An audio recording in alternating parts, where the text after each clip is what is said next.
Among the 7 gifts of the Holy Spirit are wisdom, knowledge, and understanding, and etc.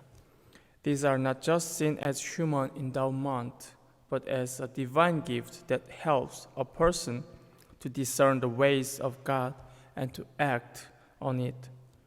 The first reading gives a typical example of how these gifts of the Holy Spirit are manifested in the ministry of the church.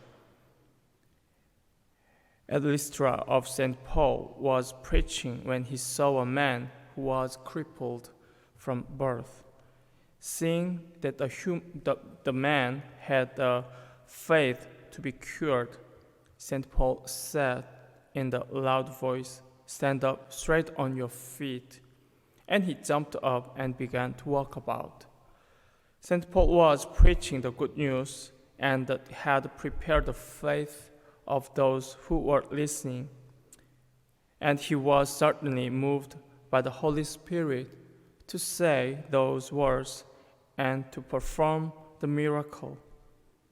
In the Gospel, Jesus calls the Holy Spirit the Advocate.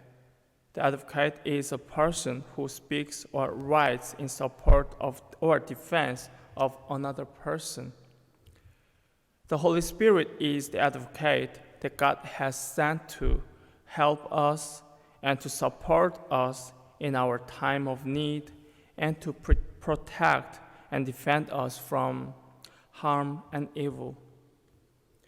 In our prayer, let us ask for the gifts of wisdom, knowledge, and understanding so that we will be able to listen to the promptings of the Holy Spirit and carry out the will of God.